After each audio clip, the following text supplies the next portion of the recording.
നമസ്കാരം ഗഡീസ്. അപ്പോൾ ഇത് നോക്കിയേ, ബ്രേക്ക്ഫാസ്റ്റൊക്കെ നല്ല ഹെവി ആയിട്ട് തന്നു തുടങ്ങിയിട്ടാ വൈഫ്. വീഡിയോസൊക്കെ ചെയ്യണതുകൊണ്ടാണെന്ന് തോന്നുന്നത്. ഇപ്പം നമ്മളെ കുറേ കൂട്ടുകാരന്മാരൊക്കെ വിളിച്ച് ചോദിക്കാറുണ്ട്, നിൻ്റെ വീഡിയോസൊക്കെ കാണുന്നുണ്ട് കേട്ടാ എന്നൊക്കെ പറയാറുണ്ട്. അപ്പം ഇന്ന് ഓട്ടമുള്ള ദിവസം കേട്ടാ.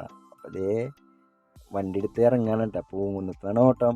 ലാബയുടെ ആപ്പിലാണ് കേട്ടോ ഇന്ന് ഓട്ടം അടിച്ചത്. പൂങ്കുന്നത്ത് മാളയിലേക്കാണ് ഡ്രോപ്പ് ചെയ്യാനുണ്ടത്. അപ്പോൾ ഗസ്റ്റിനെ പിക്ക് ചെയ്യാനായിട്ട് വീട്ടിൽ നിന്ന് ഇറങ്ങിയിട്ടാണ് പൂങ്കുന്നത്തേക്ക് പോവാണ്. അപ്പോൾ നിങ്ങളുടെ പൂങ്കുന്നത്ത് സീതാരാമ സ്വാമി ക്ഷേത്രത്തിന് മുമ്പിൽ ഹനുമാൻ്റെ ഒരു സ്റ്റാച്ചു ഉണ്ട് കേട്ടോ. ഇത് ഒറ്റക്കല്ലിൽ പണിതാണ് കേട്ടോ. 55 അടി ഉയരണ്ടെന്നാണ് പറഞ്ഞു കേട്ടിട്ടുള്ളത്.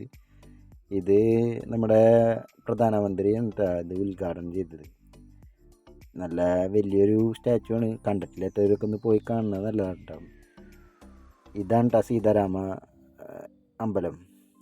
അപ്പം ഞാൻ ദേ പൂങ്കുന്നത്ത് രാംനഗറിലേക്കാണ് കേട്ടോ ഓട്ടോ എടുക്കാനായിട്ട് വന്നത്. അവിടെ വന്നപ്പോഴേ ആ ഭാഗത്തൊക്കെ വെള്ളം കയറിയിട്ടാ.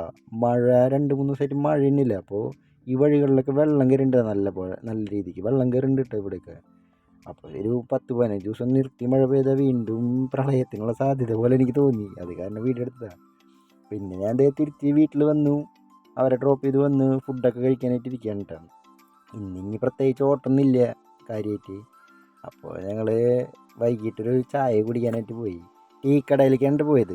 ടീ കടയിൽ ഞങ്ങൾ ഇടയ്ക്ക് പോകും. പിന്നെ എന്തൊക്കെ തിരക്കുണ്ടെങ്കിലും ഞങ്ങൾ പരസ്പരം സംസാരിക്കാൻ കുറച്ച് സമയമൊക്കെ കണ്ടെത്താറുണ്ട് കേട്ടോ. വൈകുന്നേരം പൊറോട്ടയും കാടമുട്ടയൊക്കെ ആയിട്ട് അപ്പോൾ ഒന്ന് കൂടിയിട്ടാ. അപ്പോൾ എല്ലാവരും ഒന്ന് ഫോളോ അടിച്ചോളൂ കേട്ടോ.